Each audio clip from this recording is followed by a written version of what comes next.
All right. Good afternoon, everyone.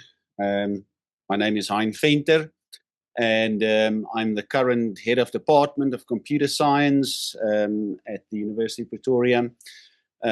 Some of you might recognize me here, but I would also like to thank Vukosi and his team for allowing me to share a little bit of my own thoughts here today. My talk is going to be a little different from what you've heard here this morning. You've heard a lot about the research in African language AI, but mine is going to be an intersection of cybersecurity and digital forensics within this field, mainly because of an aim to see what kind of collaboration we can potentially establish between my research group, the Digital Forensic Science Research Group, and Vukosi's research group here, and potentially other people and potential funders that might be interesting in what I'm going to propose here today. Just maybe before I start with my presentation, a little bit about the background. For those of you that are not familiar with the field of security and forensics, basically digital forensics is the way in which the techniques we use to conduct digital investigations on typical cybercrime events. So I always try to explain to people the difference between cybersecurity and digital forensics is not much. Often we can say digital forensics is a subset of cybersecurity. But picture this, if there's an incident on a timeline, everything that you've done before that incident can be considered as proactive technology or techniques and generally referred to as cybersecurity. Cybersecurity proactively tries to secure something. Inevitably, there's going to be an incident that happens, and then we have to investigate the incident. And therefore, digital forensics is a reactive technology, so it tries to then investigate after an incident has happened. So just to put that a little bit into perspective for you here. I'm not going to go into any more technicalities about this. So about a month ago, I was involved in a discussion where we discussed cybercrime investigation in Vujaji in Limpopo. I'm not sure if you know where that is. That's the area where I actually was born and grew up in the far north. And the discussions there about critical evidence was not in English, it was not in French, and it wasn't even in a dominant African language. So it was a deeply local language, and it embedded quite deep cultural lingua, and sometimes with some kind of idiomatic expressions. And so the context was about forensics, but no conventional forensic tool were able to assist in, identifying forensic evidence within that context. Now, the investigators did not lack motivation. They did not lack data. But what they lacked was AI-capable systems that would understand these kinds of languages. So that moment obviously stayed with me, and it's also part of my reason standing here today to see how we can bring together the intersection of these fields and see how we can potentially move forward with research in this area. African language AI is not just merely about inclusion. It's about digital justice, in my opinion, digital governance, and digital trust. So today, I want to share with you how cybersecurity and digital forensics can help ensure that African AI languages becomes not just only intelligent, but actually also deployable, resilient, and transformative. So, um, Africa's language AI moment, as I see it here, is that, and I think we're all aware of this, but Africa is entering a defining moment where language AI is becoming very deeply intertwined into systems. So, language AI is shaping governance, education, and justice, in my opinion, especially when we are going to try and intersect these areas with each other. So these technologies, they are increasingly mediating access to public services, knowledge systems, and even legal processes. And this is where forensics will come to play a part. So deployment has often happened in these fragile digital ecosystems. And many AI systems are introduced to environments with infrastructure, very often involving cyber threats and limited regulatory maturity. So I believe there exists a strong opportunity to shape the next AI global paradigm. So I believe that because of this linguistic diversity that we're seeing here, Africa can actually influence how inclusive and resilient AI is actually going to affect and change the world. From technology to infrastructure, how will we do this? We must recognize that language AI, as you know it, is transitioning from a research artifact to societal infrastructure. That means that AI systems are influencing our social outcomes. Decisions supported or automated by AI increasingly affect our individuals' rights, our opportunities, and even our well being. So, infrastructure requires resilience and accountability. Now, like any critical system, AI must remain reliable under stress and provide mechanisms for oversight and for governance. So, security and forensics, I believe, would enable such sustainable development.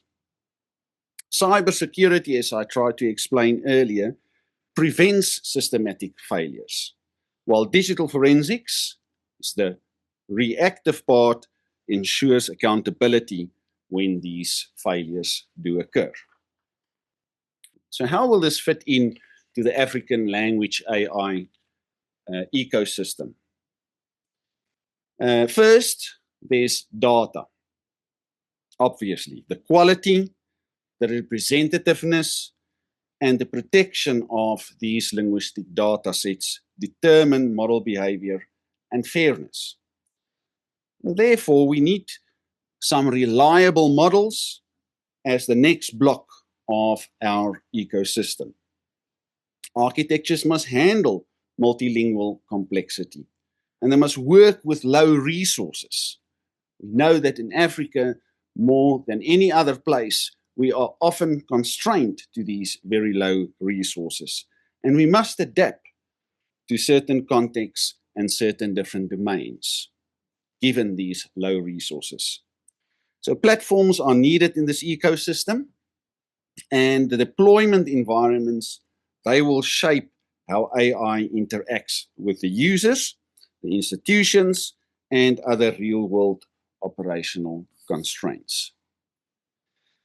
Lastly, the societal impact is paramount in this ecosystem. Ultimately, I believe that the value of language AI is measured by its effects, its inclusion, governance, and societal justice. So there, cybersecurity is coming in as a scaling enabler. It becomes essential when AI moves from experimentation to some widespread development and deployment.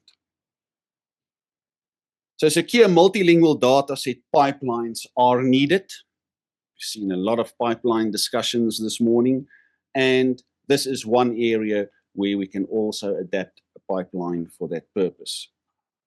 Ensuring that the data integrity and controlled access allows collaborative research without compromising these ethical or security standards. So robust deployment architectures are definitely needed because resilient system design reduces that susceptibility to adversarial manipulation and to operational instability. Risk assurance, furthermore, enables public sector adoption. So governments require very often by law demonstrable safeguards before we can just integrate AI into these high-stake decision-making environments. It's important for us to also understand the threat landscape within this intersection here. Understanding this environment is necessary for designing some of these resilient language AI systems. The first threat that I mentioned there is data poisoning. This is a significant threat because manipulated training data, as we may know here in the room, can subtly distort model behavior, particularly in these low resources linguistic context. Model exploitation is another threat because attackers may attack these models. They may manipulate it and they might repurpose it for ways that would undermine the intended social benefits. Another threat is AI-enabled scams. Local language AI can be misused to increase the effectiveness of the cybercrime and social engineering contexts. So there are actually many threats, as you can see here, but the last threat I want to highlight is the synthetic media that might be created. And we all know that AI-generated content must comply to information integrity and in terms of evidence reliability. So this is just an overview of the main threats. There's many more. Don't have time for all of them now. So we need some kind of digital transformation, in my opinion, within this area. Digital forensics, as we currently know it, must evolve. And they must evolve alongside AI systems and the entire AI ecosystem. We just cannot rely on human beings anymore to sift through all the evidence and data that is collected to be investigated. We certainly need the help of AI techniques to assist our forensic investigators. So AI-generated content may potentially be used in digital evidence, and investigators increasingly encounters this phenomena where these AI-generated artifacts requires new analytical methodologies. Multilingual investigative challenges exist because current forensic processes are becoming way insufficient. We must look to define better forensic processes. The current digital forensic investigation standard out there, ISO 27043, will have to be adapted. That is a standard that my research and I proposed. My research group and I proposed it in 2010 and was eventually published in 2015 by ISO. But it's definitely becoming outdated now. It does not even consider any aspect of AI, and especially within this field, language AI. So explainable AI can be used to support these justice systems. And transparent AI reasoning is critical when it results to the investigative decisions. So I believe there's much research potential within this area. How does it affect the digital justice pipeline? Well, AI can enhance the investigative capacity, as I already said. First in the pipeline is to find digital traces, as normally one of the first things you do in a digital forensic investigation. Large volumes of multilingual data and their artifacts require automated triage and contextual interpretation. Triage is just a concept that means to make sense out of data and decide about the importance of the data to be potentially included in a forensic report. And AI, I believe, can play a big role to assist with it. So AI triage will significantly assist the forensic examiner, and they will be able to make better sense, especially across multiple languages. Machine learning can prioritize relevant evidence, reducing the investigative burden, specifically then in a resource-constrained environment that we are currently aware of. During this investigation pipeline, analytical tools can reveal patterns, maybe even relationships. Otherwise, that would be very difficult to detect by human beings or the forensic examiner. So evidence does always need to be legally and forensically sound, which is a legal principle. And this is a further challenge. But the forensic integrity and the explainability are necessary for the admissibility and the trust of the evidence in a justice system. So in terms of collaboration, this was really the reason why I'm here today. Vukosi and I had a discussion, and you said to me, well, come and share your idea here at this forum. So the intersection of cybersecurity and forensics and language AI, I believe, caters for opportunities for ambitious interdisciplinary research. Here are just a few collaborative research projects that I foresee in the near future. First one there, secure African language AI infrastructure. Here it's just all about the security and making sure that the models conform to security standards. The second one, forensic AI for digital justice. This will enable us to develop very tailor-made African legal investigative tools in our context, and that will also enhance the digital forensic and justice system. Multilingual cybercrime intelligence. So obviously with the potential of multi-language models, this can help a lot to cross the border between the different languages. So lastly, we therefore need resilient natural language processing ecosystems, and so that they are robust in these socio-technical environments that we live in. In terms of talent, you are sitting in the room.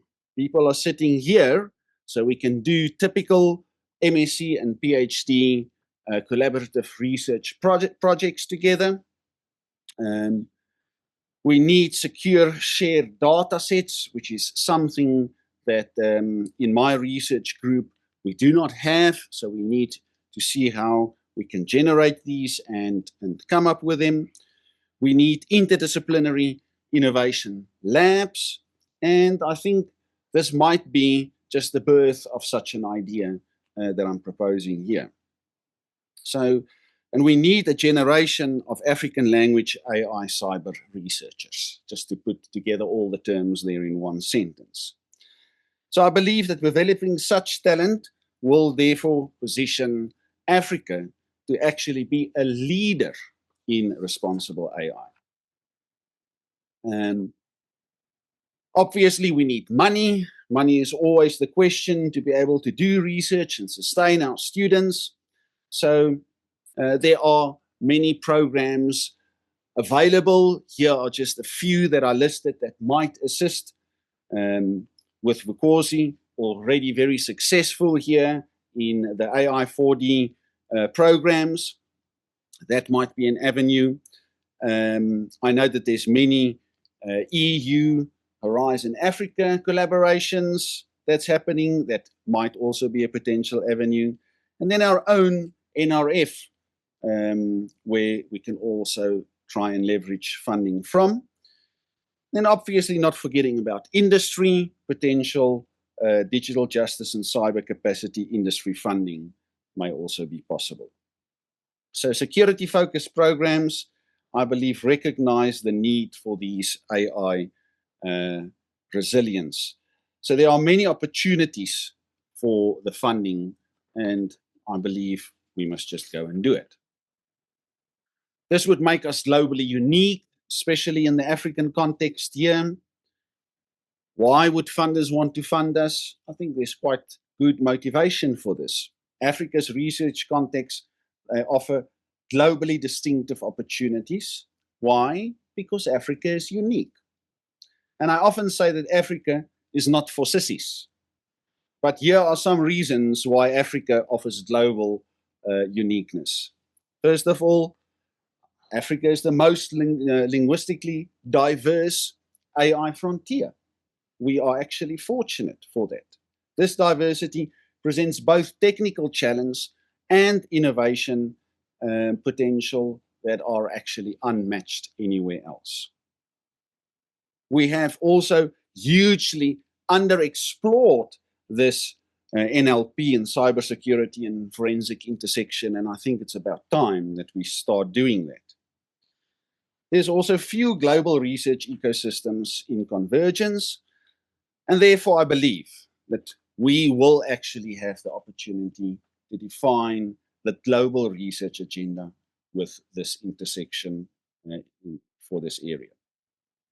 I believe that pioneering this space, African institutions can shape our future, specifically work on policy frameworks and, as I said before, become a global leader. So therefore, I've also created my own little signature vision here in terms of how I potentially want to take this forward. I envisage that African language AI defines the next global AI phase. Future AI systems must operate effectively in these diverse, complex social environments. I envisage that diversity becomes a scientific advantage. Linguistic and cultural variation drives these methodological innovations within this intersection. Lastly, I envisage that Africa leads resilient AI architectures. Again, there's Professor Maravati. And then I want to just almost done there, invite for collaboration. Any one of you are willing to collaborate in this area, please come and speak to me. And then lastly, I just want to close by saying, yeah, I believe that this future trajectory of African language AI depends on the foundational design choices that we make. It must be secure, investigatable, resilient, and deployable. And these properties, I think, is what define whether AI systems can operate responsibly in real social contexts. Cybersecurity and forensics can enable this societal impact. Africa can teach the world how to build resilient AI. I want to end off by saying, if the first era of AI was defined by scale, the next era will be defined by resilience. And Africa has that opportunity to teach the world how to build it, and not for us to learn how the world did it. Thank you. Okay, are there Any questions? One or two from the room? Okay. Thank you for the presentation, Prof. My first question is about the story you opened with, the challenges that traditional methods faced when you had to deal with that incident in Amjaj. So what were the challenges, and what made you think that AI could have done a better job in solving the problem? So secondly, it's about AI generated digital forensic evidence. So how does an established industry such as our law fraternity, or also maybe judges whatsoever, how do you convince that system to accept AI generated evidence? Because it might maybe be that the AI maybe misinterpret or interpret the existing evidence differently. How do you actually convince the system that whatever that has been generated by AI can also be trusted? Those are my questions. Thanks. Thank you. Starting off with the challenges first. Obviously, the multi-language barrier, that was the first challenge. And obviously, because I myself has a barrier there in not understanding some of those languages. So, I mean, that's the general challenge there. And if you now had to give the tools and training to the investigators that had to investigate that project, they would struggle to understand what to do. They would have to know English as the main language, and that's not necessarily the case there.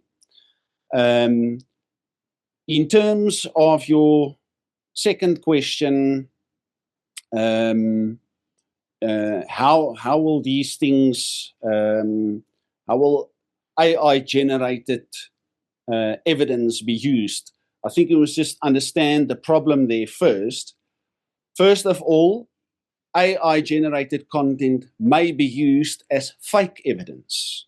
So that was one of the first issues there, to make sure that content is not fake content. That's the first issue. And secondly, for the other purpose, if AI has to extract real evidence or evidence from real data, not fake data, how to do that?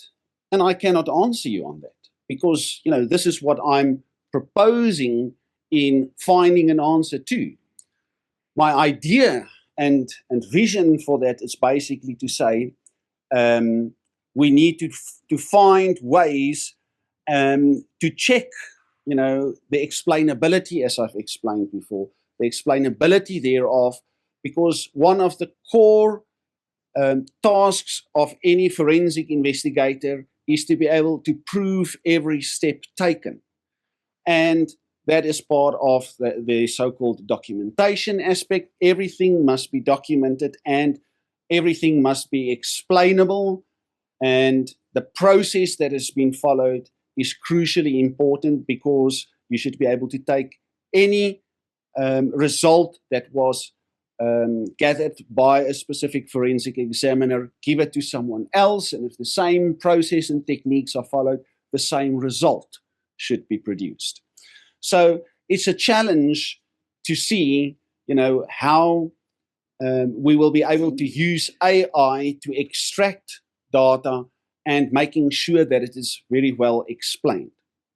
So that is what I envisage, but I don't have an answer for you on that right now. The solution is not there. That is my proposal here. Let's try and find a solution to that. Yes. Yeah, thank you, Prof, for the lecture. I have two questions. To my mind, forensic data sets a lot of times are kind of classified. So how do we navigate that restriction? Be able to gain access to forensic data sets, Because if you are talking about AI, we need to actually AI will rely on data. So how do we navigate that? And secondly, who are the custodians of these data sets?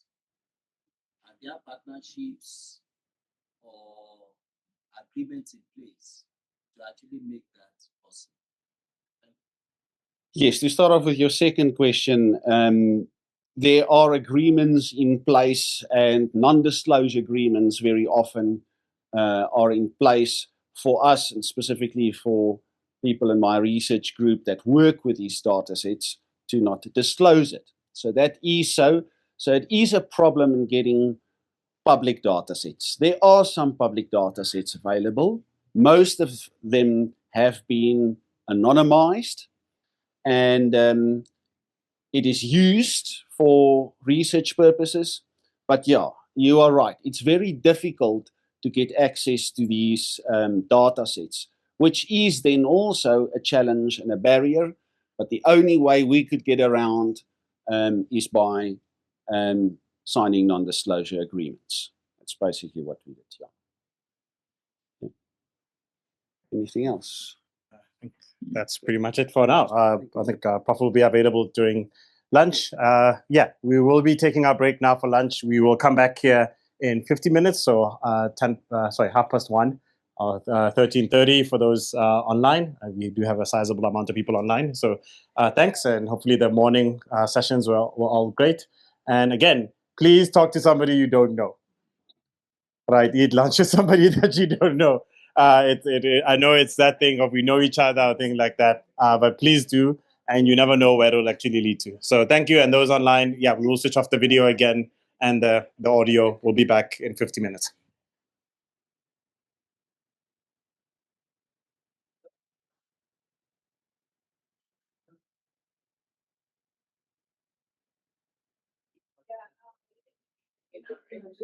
Oh.